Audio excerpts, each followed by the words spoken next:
Сите вас ве поздравувам кои што сте во Божиот дом, драги браќи и сестри, а и сите вас кои што не гледате по пат на интернет.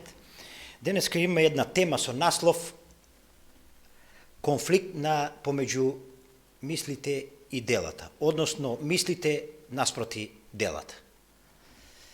Ајде вака, кога би ви поставил прашање, еве на почетокот, дали сме одговорни пред Бога за нашите дела, што би одговорили?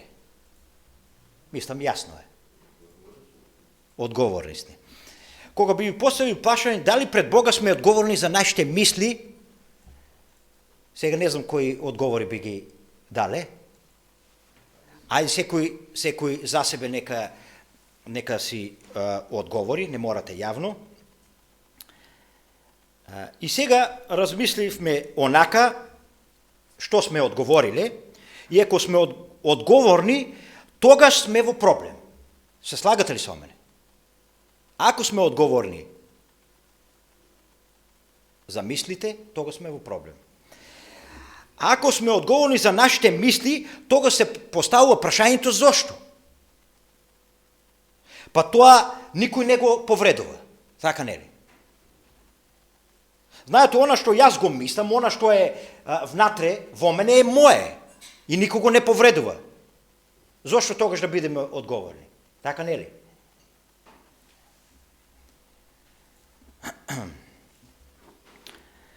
Ако сме одговориле дека сме одговорни, дека не сме одговорни, тогаш имаме друг проблем. Зошто? Затоа што на многу места во Библијата Бог зборува на таа тема, за нашите мисли. Се занимава со таа тема.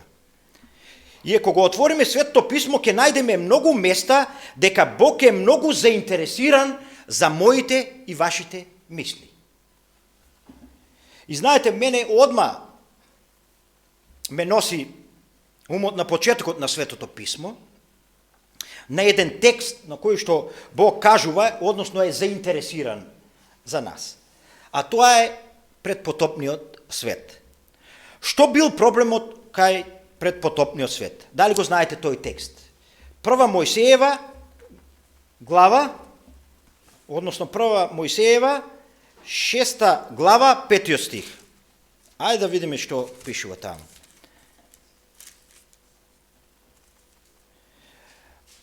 Господ виде колку е голема човековата расипаност на земјата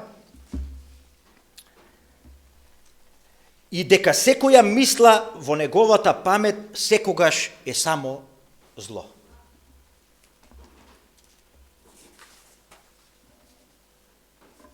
И знаете, сега ние ако читаме, нема многу таму да прочитаме што било тоа зло, и има некои работи, но не многу. Што толку тие зло направиле, зашто морале да бидат уништени од страна на Бога? Бог кажува што било проблем. Мислите се проблем. Насекаден вели само зли мисли. Но јас денес можам потполно да разбера зошто така. И знам за она што следело позади тие мисли. Тоа биле сигурно што? Зли дела. Така не ли? И денес сакам многу повеќе да зборуваме на таа тема, за тоа што ние сме склони да повеќе да внимаваме на нашите зборови и нашите дела, а мислите некако што? Ги пуштаме. Дали е тоа така? Моите зборови и дела јас знам дека не е добро тоа што го правиме, но мислите тоа можеби и не е така страшно. Не е ли така? Малку сме по-лабави кога се однесува тоа на нашите мисли. Еве сега доаѓате во црква или на кое било друго место. Седнете и мислите што сакате. И никој не знае што мислите. Може би мислите добро, може би лошо. Не е ли така? Вие сте во некој свој свет. Знаете ли дека ѓаволот не ги знае нашите мисли? Не ли тоа? Го знаеме. Дека тој нема таа моќ, тој не ги знае нашите мисли. И ние сме потполно безбедни што се однесува до него. во таа смисла. Замислите, кога бисте ги знаеле мислите еден на друг. Кога би ги знаеле мислите еден на друг. Дали сте размислували на тоа во скоро време? Дали тоа би било интересна работа? Може би за некое време да, и потоа тешко. Не е ли така?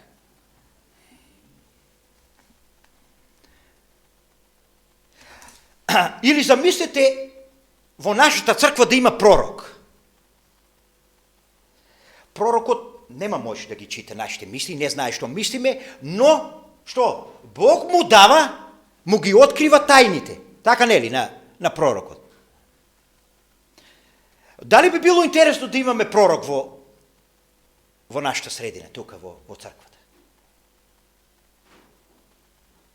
Неколку саботи, 2-3, и наредната сабота веќе што би ни пречел.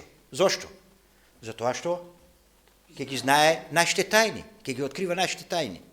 Убаво би се чувствувале ако имаме пророк во нашата средина.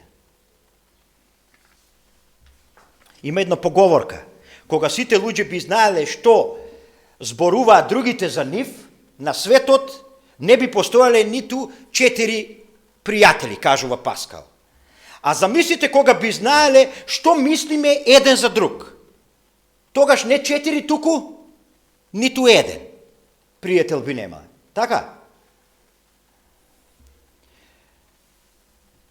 Затоа, драги браќи и сестри, сум му благодарен, сигурно и вие, на Бога, што тоа го сокрил од нас. И мислам дека имаме голем благослов за тоа што не си ги знаеме мислите едни на други. Се сложувате ли со нас? Со мене?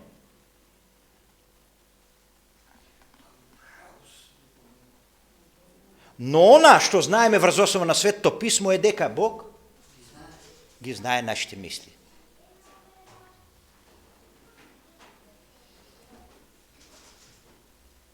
Значи ние не знаеме, ние сме во сигурна зона, ѓаволот не знае, но Бог знае. И тоа се. Потполно се.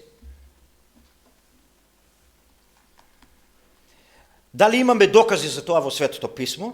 Еве да ја подсетам само на еден доказ, го знаеме тој текст, дека никој не мора да му кажува што е во другите луѓе, пишува на едно место. Значи точно знаел во мислите. Се сеќавате ли на Симон фарисејот? И оној ручек кој бил кај него. Се сеќавате ли на она жена која што дошла таму и почнала да ги мие неговите нозе со незините солзи, а потоа ги бришела со незината коса. Сеќавате ли што мисел Симон? Тој кажува за малку ке се излажев. Што туку помислив дека тој е Месија, сега сум потполно сигурен дека тој не е Месија. Затоа што ако би бил, тогаш тој јавно би ја укорил оваа жена тоа што му го прави.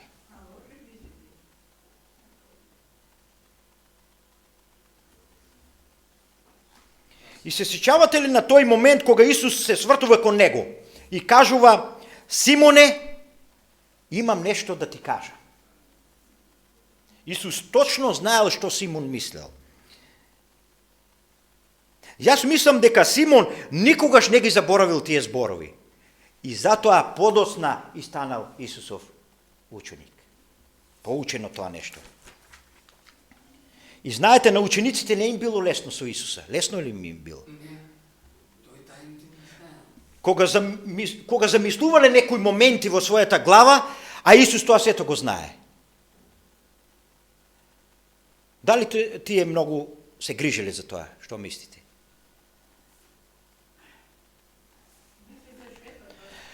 Но, едноставно од аспект на Светото писмо, ние сме одговорни пред Бога за нашите мисли. Точка. Еден текст кој ни е запишен во Светото писмо и ни зборува во контекст на ова, се наоѓа во Пословици 4 глава. Пословици 4 глава, ќе го читаме 23 стих. Пословици 4 глава, 23 стих.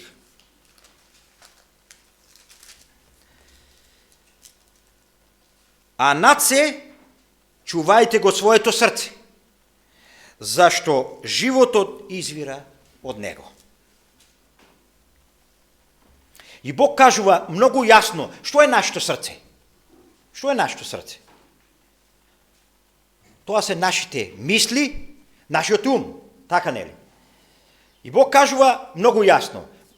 Кажува, покрај се што треба да се чува, тоа најмногу чувајте го, затоа што од тоа излегува што? Живот. Ова е, драги браќи и сестри, од аспект на Светото писмо, на Библијата. Но кога ќе ја земете и психологијата денес, тие многу јасно го потврдуваат сето тоа. Дека од мислите произлегуваат делата. Од делата што произлегува? Нашите навики. Така нели? Од навиките произлегува карактерот, а од карактерот нашата судбина.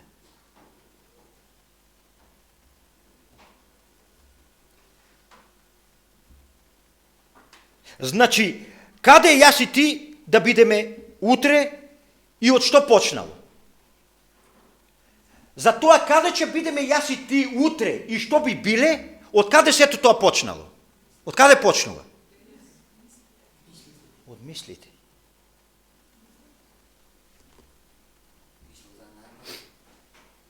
Значи, тоа ги изградило нашите дела, нашите зборови, зборовите ствараат навики во нашиот живот, потоа навиките го формираат карактерот и на крајот одредување на вечната судбина, драги браќи и сестри. Почнало каде? Во мислите. Затоа Бог кажува, најмногу од се, чувајте го што? Ова, во главата. Затоа што ова следува покасно после мислите.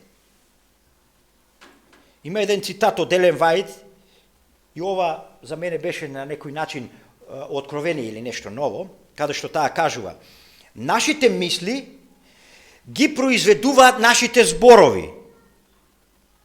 И нашите зборови влијаат на нашите мисли. Што тоа значи? Она што јас го зборувам, тоа влијае на моите мисли. Затоа е многу важно што јас зборувам. Затоа што повторно ќе им се вратиме на мислите. Значи се е тоа еден круг.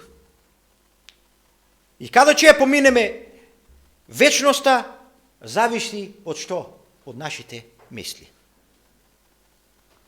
А мислите некако што ги занемеруваме. А тоа е многу важно. И на оваа земја, зашто се води и ќе се води доправа борба? И каде се води таа борба? Во нашиот ум.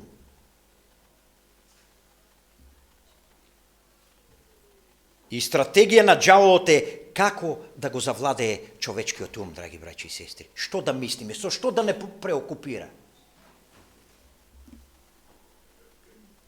Зошто? Па затоа што тогаш добил се. Ако успее во тоа да ги заокупира со работи кои што не требат нашите мисли. Затоа што потоа ќе следат дела, ќе следуваат лоши навики, затоа после ќе следува лош карактер, и затоа тој тука најмногу се труди. Сетете се на оној настан, Ананија и Сафира. Вие знаете, сториле лошо дело, излагале, сокриле дел од парите. Се сеќавате ли, Петар му рекол на Ананија, зошто сотоната го наполни срцето твое, да го излажеш Духот Свети и да сокриеш од парите за нивата. Кажува, зошто го наполни, со што го наполнил срцето или неговите мисли? Со што? Што е тоа неговото срце? Неговите мисли, значи. Со таа идеја ајде да сокрием дел од парите за нас, а ќе кажеме дека дадовме се. И гледате гледате ли на што бил сконцентриран Сотоната? На неговите мисли. На неговите мисли. Затоа што знаел дека ќе следат лоши дела после тоа. И потоа ја знаеме нивната катастрофална судбина, нели? Од што потекнува? Првен мислите. А ние мислите некако ги ставаме во втор план. Сакам малку да го спомнам мозокот. Еден многу интересен орган. Јас не сум доктор, но малку се позанимавав така, нешто многу важно за тоа, сакам да го споделам. Но прочитав некои работи и сакам сега да ги споделам со вас. Тоа е еден мал орган. Знаете ли колку е тежок мозокот? Кило и 300, помалку или повеќе. Така. Значи еден мал орган, би рекли. Дали знаете дека ние немаме најголем мозок? Знаете кога ќе ги земете животните, некои имаат поголем мозок од ние што имаме. Да речеме, ако го земеме слонот. Но знаете кога пропорционално или сразмерно ја земете големината на човекот, ние имаме најголем мозок. Слонот има поголем, но за неговата големина е многу мал. Кога тоа ќе се спороди со неговата големина. Значи, еден мал орган. Не знам дали некоја сте пополнувале коефициент на интелигенција. Оној тест. Имате ли подполнуван? Сега не знам кои резултати ги добивте таму, но денес е тоа многу интересно и имаме разни апликации кои што можеме да ги подполниме да ја испитаме нашата интелигенција. Нашиот коефициент на интелигенција. Знаете ли кога размислуваме за интелигенцијата, не знам дали сте читале за ова.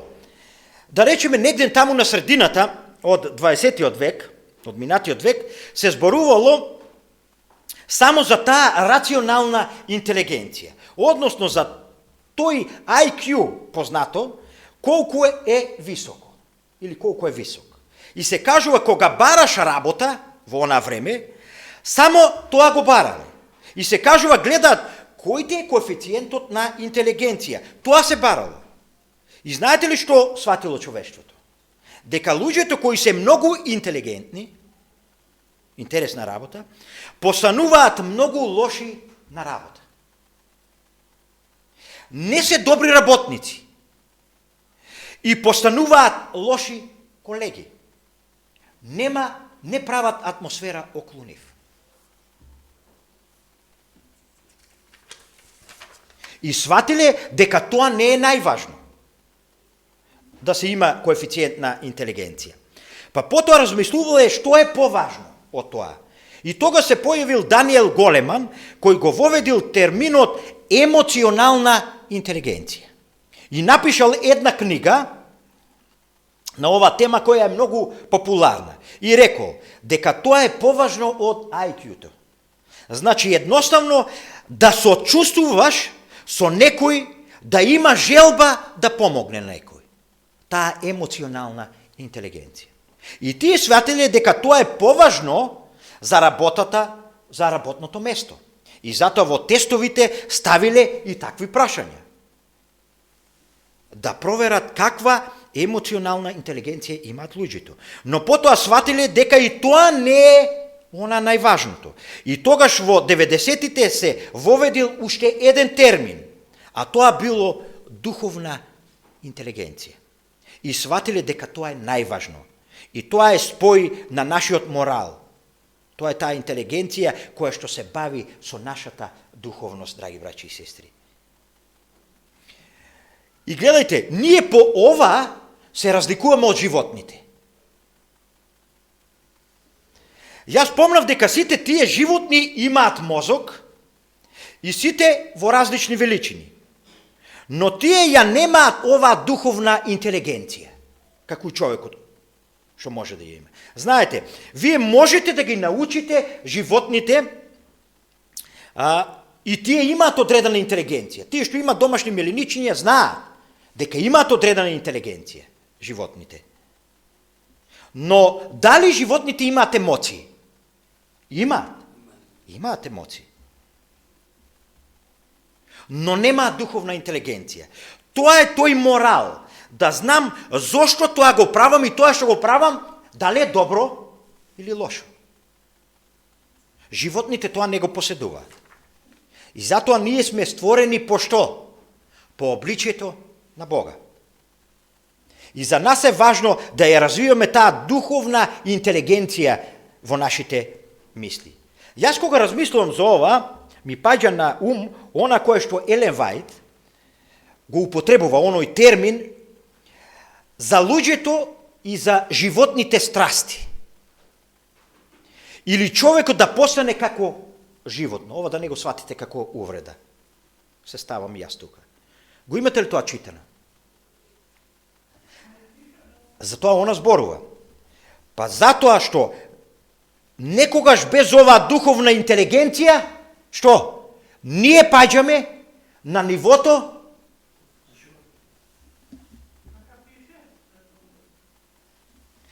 јадеме, спиеме, работиме, се размножуваме, што нешто нарочито правиме повеќе од животните.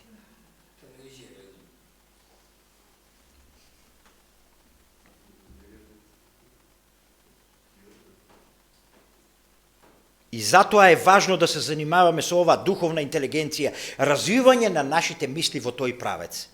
Се слушале веројатно за Нил Нидли или Нел Нидли или како и да е. Он е адвентист, еден многу угледен доктор. И тој напишал неколку добри книги. Јас мислам две имам од него, но една со сигурност ја имам, а тоа е Закони здравија и излечење. Имаме некој, нели? Може би. И тој напишал во таа книга дека нашиот челен режањ, што беше ова, челото ли? Тука, тој дел. Тоа е оној фронтален дел, значи, на мозокот, е задолжен за духовноста и за моралот. И затоа тој опишува во својата книга дека тој наш челен тука дел, или тоа духовна интелигенција е за нас најважна, тука што се наоѓа. И ако читаме, он детално опишува во книгата што и да јадеме, што и да пиеме, дали да имаме физичка активност, колку спиеме, кажува, сето тоа влијае на нашиот дел, на тој дел од нашиот мозок. И тоа е делот од мозокот преку кој што Бог комуницира со нас, луѓето, со човекот. Јас денес нема да зборувам за што да се јаде, што да се пие и за нашата физичка активност, но она што го кажува он во книгата е тоа дека на тој дел од нашата глава, во тој дел внатре, влијае многу она што го гледаме и она што го слушаме, драги браќи и сестри. И тој детално тоа го опишува во својата книга. И знаеме сега, јас кога размислувам за овој момент, зарем не чувствуваме страв, прашање, од тоа колку денес ние сме бомбардирани со разни работи. Што имаме прилика да ги гледаме или да ги читаме. И колку тоа влијае на тој дел од нашиот мозок. Не се запрашавали ли колку тоа делува на нашата духовна интелигенција? Сите тие безброј милиони информации. Знаете денес, интернетот, оние социјални друштвени мрежи, се тоа е тука. И постојано не прати. А знаеме и каде се одредува нашата судбина. Каде, рековме? Во нашите мисли. Тие ги градат делата на виките, тие карактерот и на крајот нашата вечна судбина, рековме. А можете да замислите колкав е тој атак на нашите мисли. Борбата е за нашиот ум. Колку џаволот се труди околу тоа да го совлада човечкиот ум. Знаете ли кога размислуваме за децата? Јас имам дете. И јас сум родител. Не е лесно. Тоа што мислиш? Лесно ли е?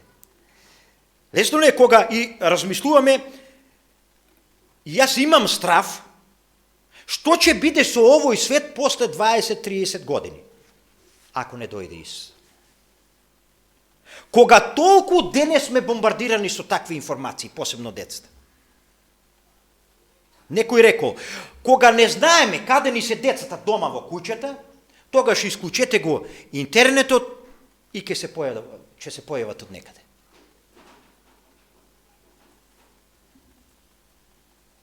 А ова некој го ставил на Фейсбук, на српски, ставил некоја слика,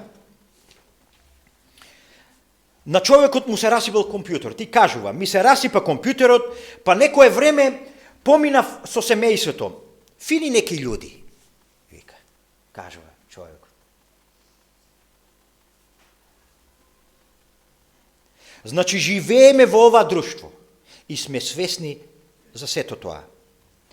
Еден проповедник бил на некој состанок и една особа рекла, разговарале за друштвените и овие социјални мрежи и таа кажува, направив мал исчекор. Одлучив мојот телефон веќе да не го носам заедно со мене во мојата спална соба. И да не гледам по тие друштвени мрежи. И да утре кога ќе станам прв пат ќе погледам да го земам телефонот и да видам што се случувало, што сум испуштил во текот на ноќта. Мално вреден чекор. Се служувате ли? Ајде со уште еден стих од Библијата. Филипјаните, 4 глава, 8 стих. 4 глава, 8 стих. Впрочем, браќа, се што е вистинско, што е честно, што е праведно, што е чисто, што е љубезно, што е на добар глас, ако е некаква добродетел, ако е некаква пофалба, што кажува? Мислете на тоа. Мислете на тоа. И сега гледате ли, Павле кажува многу јасно за нашите мисли. Што би требало да е во нашите мисли, драги браќи и сестри? Што би требало? Овие работи што ги прочитавме. Она што е поштено, она што е праведно, она што е пречисто, она што е љубезно, она што е славно, така не ли пишува? На тоа кажува апостол Павле мислите. И сега кога ќе ги земите друштвените мрежи и сето ова, дали е сето тоа пречисто, љубезно и славно? Прашање? Па не е. Но сепак мислиме дека нема тоа така лошо да делува на нашите мисли. Гледаме дека Светото писмо дури и пред 2000 години, драги браќи и сестри, кажува со што треба да се занимава човекот и денес, а и во иднина. И еве сега неодамна ова го зборувам за себе. Вие знаете дека почна ова несречна војна во Украина. И јас се фатив себе си, мене тоа страшно ме заинтересира. И многу пати со Ване го разговараме на таа тема. Историјата. Што се случило и зошто војуваат овие две страни. Па се вратив некаде 100 години наназад. И почнав да ги гледам тие емисии, да читам и онака да се занимавам. Дали е тоа добро? Не. Дали е тоа пречисто и љубезно? Дали тоа го зема времето за проучување на Светото писмо? Тоа се прашање, кои што треба да си го поставиме. И така разговараме со еден пријател, не со Ване, со друг. Добро е да се биде информиран, заклучок таков направивме, но не и преокупиран. Со што преокупиран? Дали тоа ќе го наполни со добри мисли мојот ум, што сум го мислил, или не? А ако нема да го наполни со добри мисли, што ќе излезе? Што ќе излезе? Па ќе излезат какви мисли? Лоши. Знаете ли кои најмногу ги користат овие друштвените мрежи? 84% од 18 до 29 години, 81% 30 до 49, 73 од 50 до 64 години и 45% 65 и нагоре. Знаете ли кој е најбезбеден? 65 плюс. А кој е процент е најголем? Младите. Каде ѓаволот најмногу се труди? Кај младите. Зошто? Кој ќе ја наследи ова наша земја? Кој? Младите. Па тие. Ајде да им го наполнам умот со се повеќе отпадок и она што е лошо. Што по-лошо. Уште еден податок. Колку време на ден во просек се поминува на друштвените мрежи? 2,5 часа се направило некоја анкета од сите категории на луѓе. Во просек 2,5 часа. Но ова се само зборуваме за друштвените мрежи, а интернетот, а филмовите на интернет, на телевизија и така натаму. Која е таа сатница дневна? Дали тоа го наполнува мојот ум со добри работи? Тоа е прашање кое што сите треба да си го поставиме. Може да се најде добри работи. Не велам дека се е лошо. Но дали доволно сме утврдени за да можеме да ги рециклираме или како да го кажам тоа, добрите, да ги издвоиме, добрите од лошите работи. Тоа е секако прашање за многу повеќе лоши работи, многу поголем процент, многу помалку добри работи. Нел Нидли во својата книга кажува дека времето поминато со Библијата има многу позитивен ефект на нашата духовна интелигенција. Колку повеќе читање, толку повеќе ефект. Ајде уште една работа која зборуваме за нашата навика. Сестрата Сабајле кога ја дадовме, кога собираше дар, тука по навика она си мисли дека до другата страна има некој кој што ги собира парите. И она првата страна си ги собра дарот, го собра дарот и го донесе. Без да размислува дека кој беше водач, Петар или кој, дека и кажа да и другиот дел да ги собере. Навика. Дека уште еден треба таму да има. Го видовме она. Мислите ствараат дела, па делата ствараат навика. Не знам дали сте размислувале што е навика. Зошто во нашиот дел се формираат навики? Еве да кажеме, кога станавме наутро, дали некој се сеќава која нога во која првен ногавица ја стави, во десната или во левата? Знае ли некој?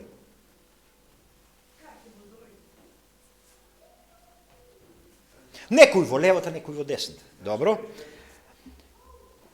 Но да кажеме, јас не знам затоа што тоа е моја навика. Автоматски си го правам. Тоа е нешто што се створило во мене и јас за тоа не размислувам воопшто. Што е навика и како таа се ствара во нашиот живот? Ајде за ова нешто да споделам со вас. Секоја мисла се кажува е еден електрохемиски автопат во таа мрежа на нашиот мозок. Се кажува мислата исто така може да се замисли како едно влакно кое оди од едната до другата челија. Кога ќе замислите нешто, се ствара едно влакно кое оди од една до друга челија.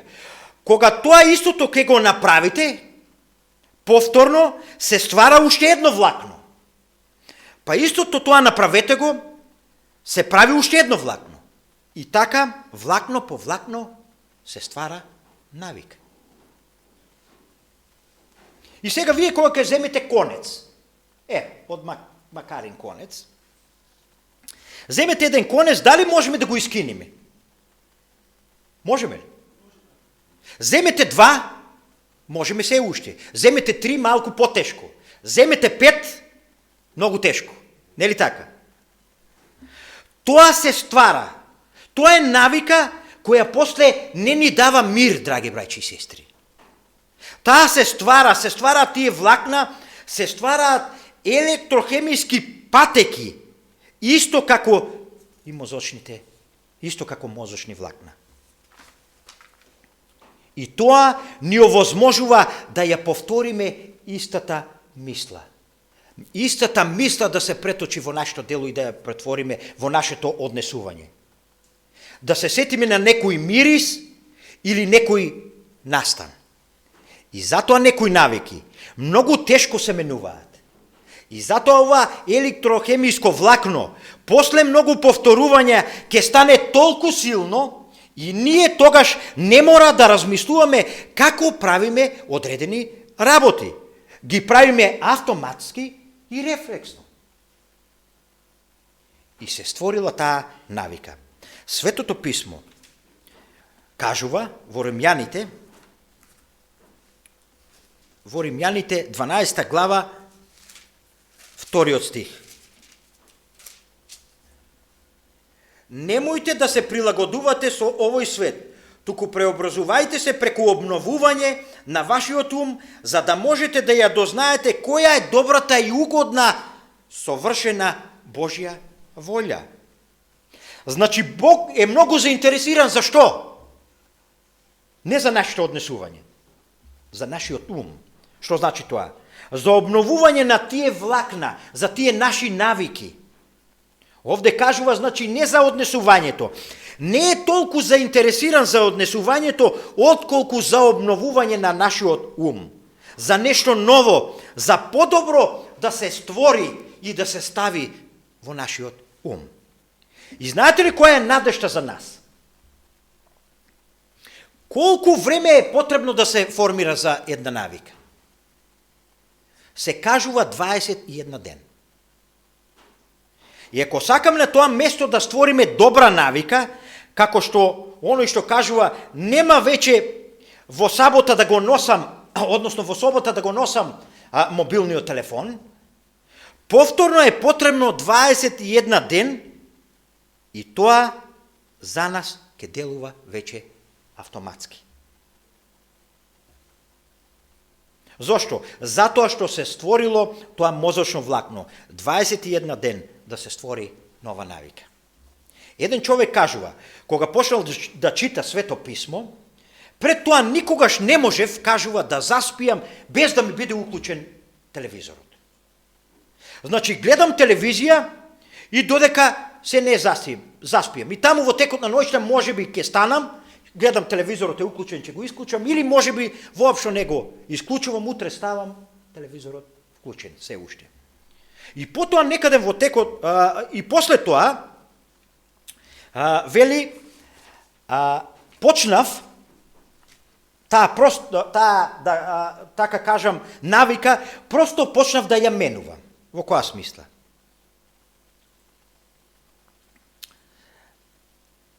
Имав Свето писмо.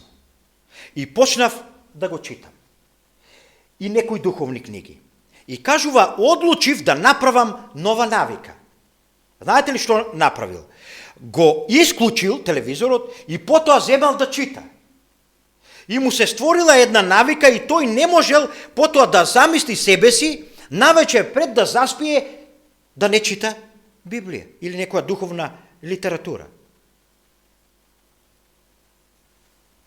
Туку палам ламба, вели, кажува, ќе прочитам нешто и со тие мисли потонувам во сон. Денес телевизорот можеби и не е толку интересен, нели? Но тоа земете го за сите други работи кои што ни ствараат препрека и што можат да не оддалечат од овие позитивни навики. Тоа Павле сака да го каже, обновете го својот ум. Томас Мур кажал една мисла, исполни го умот со добри мисли или непријател ќе го исполни со лоши. И сега вие знаете, кои може да бидат тие добри или лоши мисли. Но на тоа мислите да вашиот ум го исполнувате, кажува Павле, со добри мисли. Затоа што нашиот ум, никогаш не може да остане празен.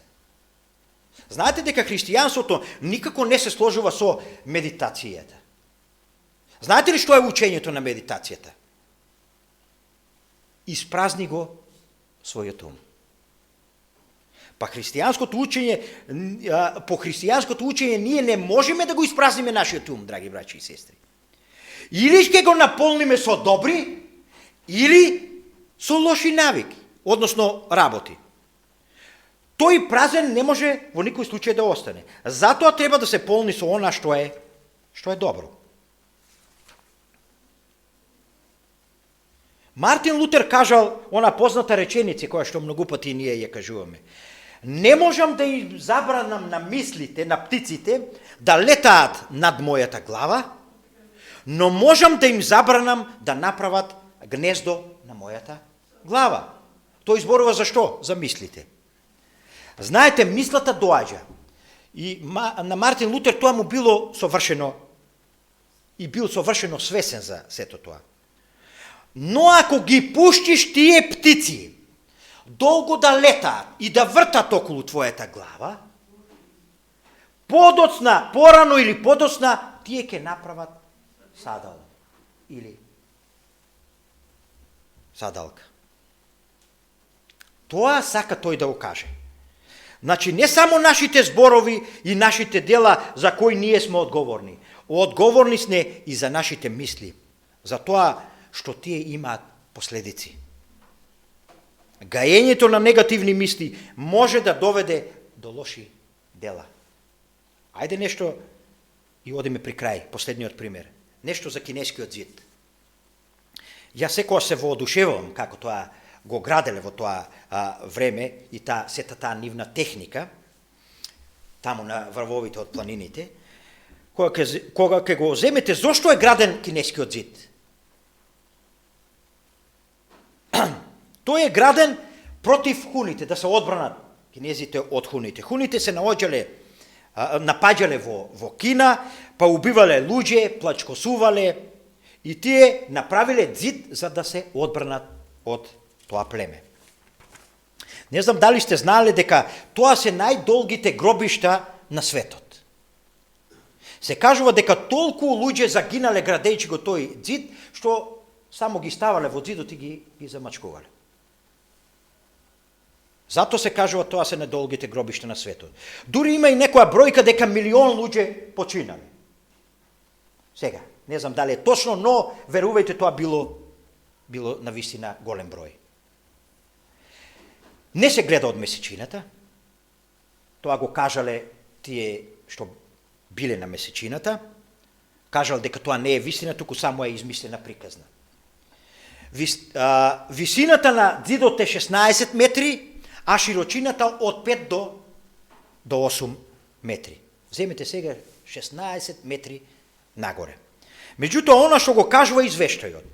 Првите 100 години, од кога е направен Кинескиот зид, 3 пати Кина доживеала инвазија од непријателите. Како тоа, дали тие ги срушиле некој дел од зидот, па таму некаде влегле, успеале да пробијат? Знаете ли како влегле? Едноставно ги подплатиле стражарите. И сега кога размислувам за ова што зборувавме денес, за нашите мисли, што кажува Бог?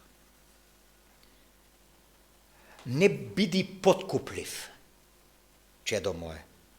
Тука стави чувари. Со ништо да не може да те подкупи ѓаволот, за ти да му ги отвориш вратите на твоето срце и тој да го запоседне, да те нападне и да го освои твоето срце.